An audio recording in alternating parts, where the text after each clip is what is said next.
Welcome back to the Accessible Art History YouTube channel. In this week's video, we're continuing our journey through the AP Art History 250 required image list. This week we're focusing on only one work, the Lindisfarne Gospels. However, this piece illustrates, quite literally, the importance of insular art in the art historical canon. So to learn more, keep on watching. When we talk about insular art, we're looking at the incredible creativity that came out of the British Isles, mainly Ireland and a little part of Britain, between the 7th and 9th century CE.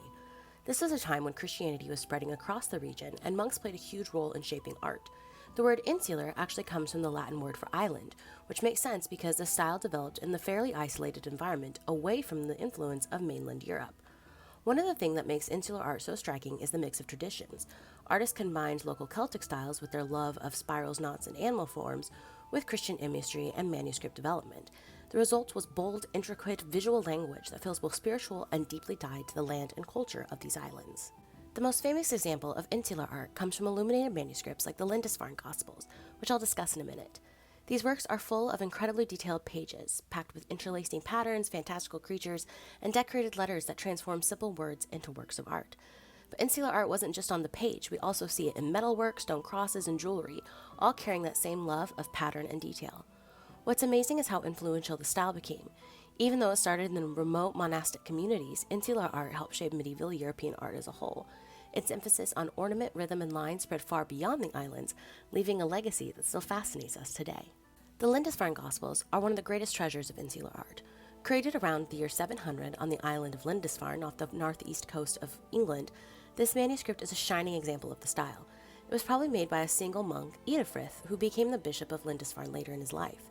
The fact that one person creates something so detailed and beautiful is mind-blowing. It's a testament to his devotion and artistic skill.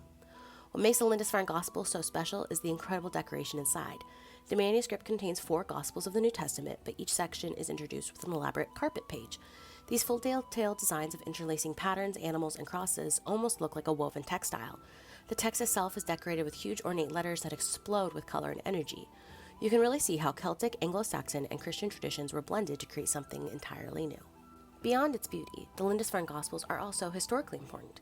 They are one of the earliest surviving examples of English Christianity expressed through art, and they show how local communities adapted a global religion into their own cultural identity.